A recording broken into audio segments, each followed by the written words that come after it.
You wake to a beautiful morning in Colonel Sanders' hideaway. Did you make the right decisions on how to respond to Colonel Sanders? Only time will truly tell. Today is a day that could change the rest of your life. You think about the new secret ingredient you just learned about. In some jurisdictions, isn't even legal. But if the recipe is a secret, how will they know? Your thoughts are interrupted when Colonel Sanders emerges into the room. He's holding a gorgeously plated breakfast, and your mouth waters at the sight of his huge, runny breakfast. It's a simple breakfast I just whipped up.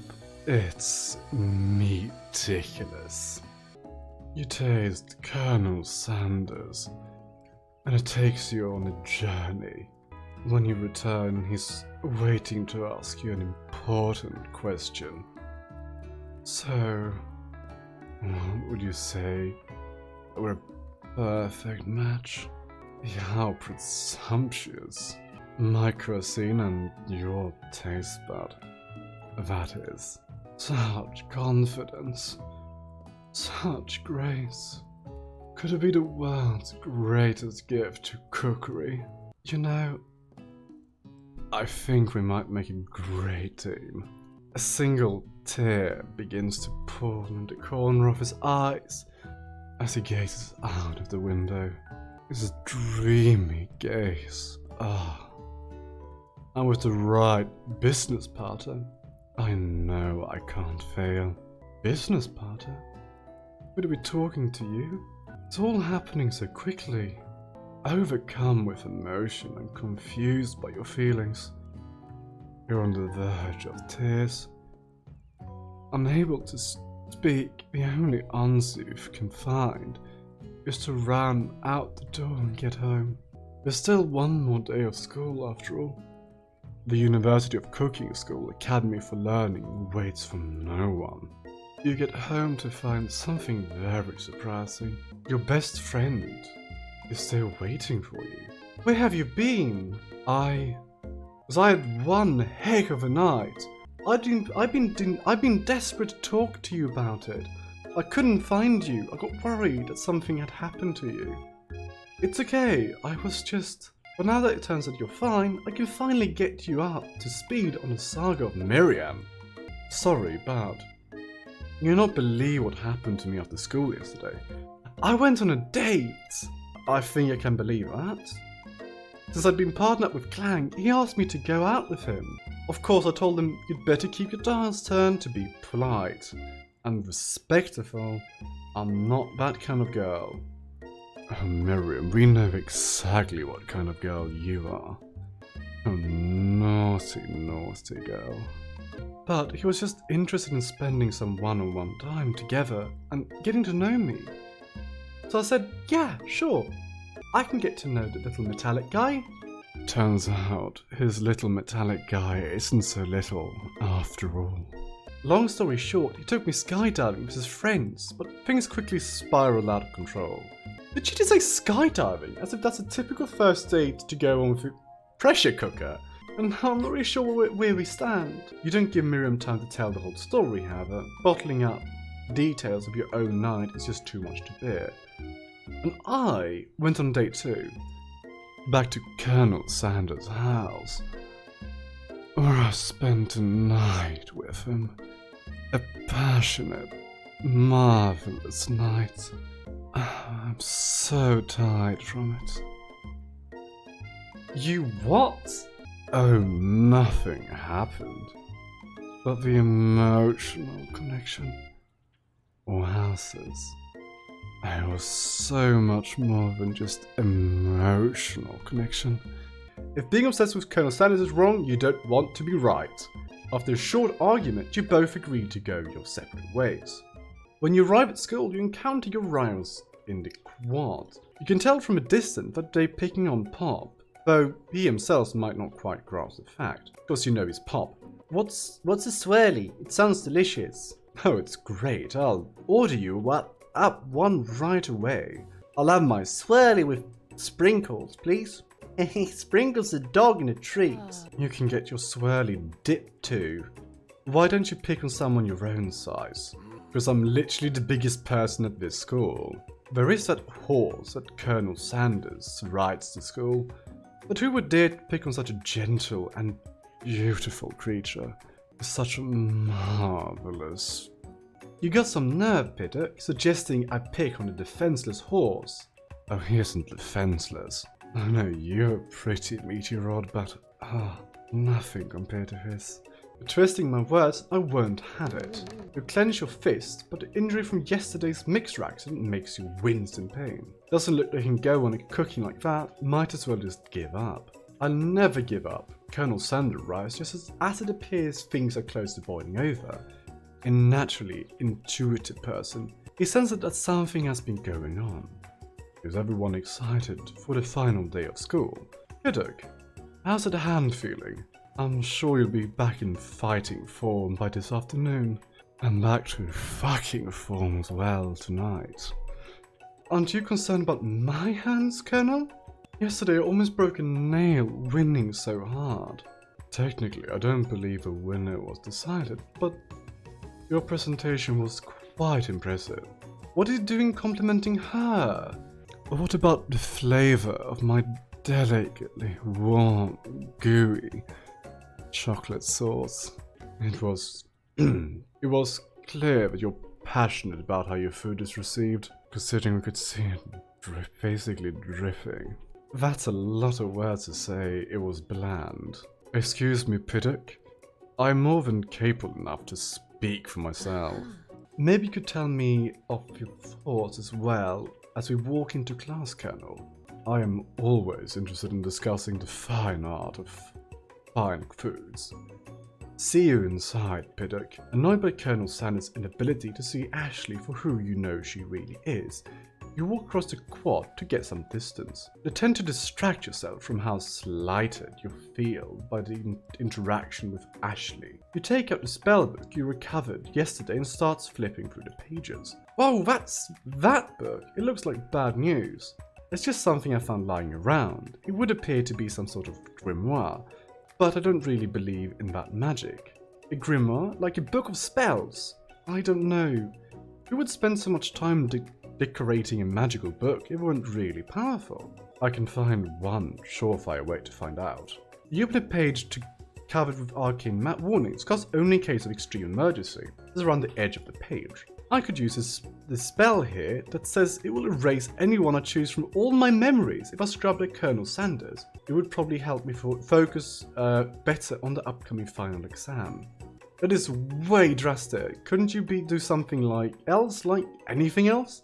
Not root in dark magic? Maybe tie a string around your finger? It's fine. It is drastic, but desperate times calls for desperate needs. You got a memory erasing spell sitting right in front of you. It's a pretty good excuse to try it out. Alright, you do it. You begin to recite the spell, but you stumble on the words, and the only effect it seems to have is to make you forget what is you're doing. Alright, after looking at the page again, it comes rushing back to you. You got a memory erasing spell right in front of you. You got the excuse to try it out. Something about the moment feels very familiar. Recite the spell. Oh, God's sake. You begin to recite the spell. You're doing right after rushing. You get memory spelling spell. Good. Deep in your heart, you know that the proceeding of the spell is terrible. Don't you dare. Colonel wouldn't. Our heart is broken. We have to do it. Begin to recite the spell. You stumble on the words you were doing. Alright, after looking at skate, it comes running back. Got memory erasing spell. A pretty good excuse. You begin to read again, knowing that nothing can stop you now. Hold on to your butts. Oh shit. Where are we now? You sleep softly as the morning sun casts a warm glow through the window of your modest student apartment. The world is peaceful and serene. You could say that in the moment forever. Wake up! Oh no. In time to sleep in. Lying in bed, you stare at the ceiling, thinking about everything that awaits you at the prestigious cooking school Academy of Learning. Your mind begins to wonder. Who will be there? What will you cook? What should you wear? Time to begin to fly, boy. And by you find your imagination getting away from you. Like, seriously, I'd better make sure, sir, I'm prepared for the first day. You bust through your morning checklist, teeth brushed, hair combed, bits deodorized, nothing can stop you now. You confidently grab biscuits, strut out the door, and head to class. Just what you need to get your blood flowing. We really just reset the entire thing. And we were going to get the good ending as well. Well, that's what happens. Oh, we need his dick. I mean cock. Standing in the school quad, you gaze upon the magnificent University of Cooking School, Academy of Learning. There's a lifelong best friend, Miriam. She is the most adorable, awkward person you've ever met, and you absolutely love her for it. Oh, you fucked up. Yeah, I did. Actually, because I'm sure I'm excited. A little nervous, okay? Get a lot nervous. What's there? It's just that this morning I made breakfast myself, but, well, when I ate it, I couldn't taste any love in my food. What if I'm no good? What if I fail? Classic Miriam, raised by MasterChef parents. She's always held herself to a very high standard. Ever since we were little babies and you rescued me from that quicksand box, it's been caring person. I know you're going to do great. But the University of Cooking School, Academy for Learning, famous 3 days only semester, afraid of being left behind and never catching up. The sweet girl Miriam has always had a flair for the dramatic.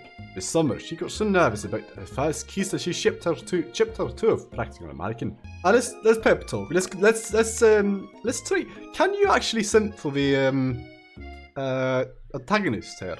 In the last month, when we saw the fortune teller had a tarot card read, the lady with the mask who gave me nightmares, I've been trying to forget. I know she looked spooky, but she was so sweet, and she told you you were destined for great things. Remember that card with your fancy-looking tower, and the other card featuring the handsome fella in the red suit.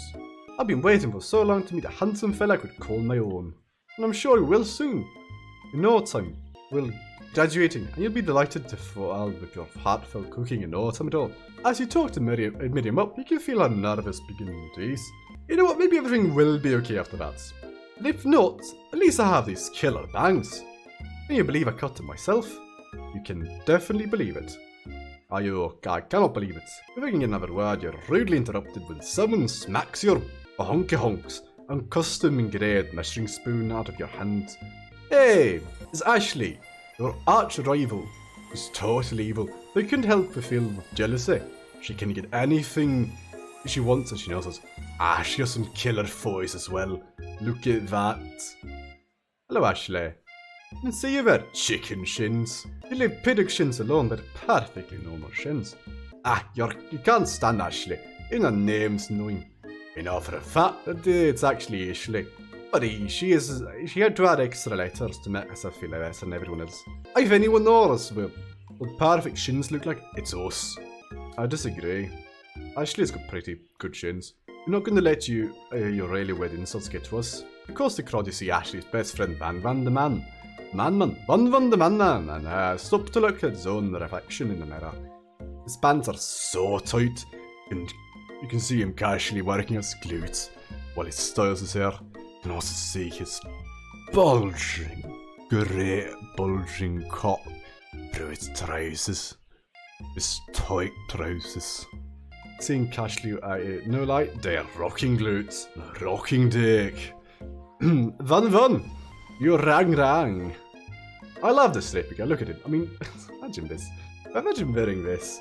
Fucking hell. You've never been sure what their arrangement is, but as long as you've known them, Ashley and Van have been just as close as you and Miriam, but substantially more devious. I can't believe that your University of Cooking School Academy of Learning would ever allow people like you to attend as students. I know, right? You'd think they'd just hand us our diplomas and now maybe hire us as professors.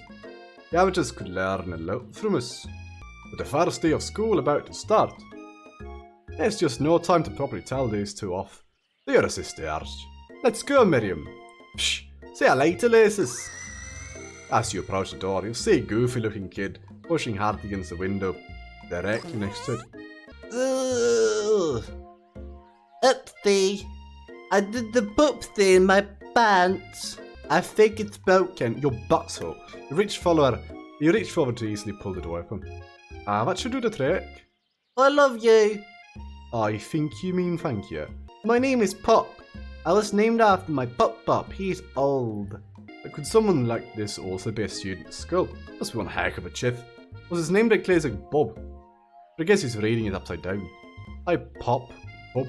I'm Piddick, so are you going to make me hold this door all day? No. And with that, the young man walks into the building ahead of you. He admits it kind of cute. I think it's just you, Mariam. You pedophilic shit. You both shrug your shoulders before you follow him into the building.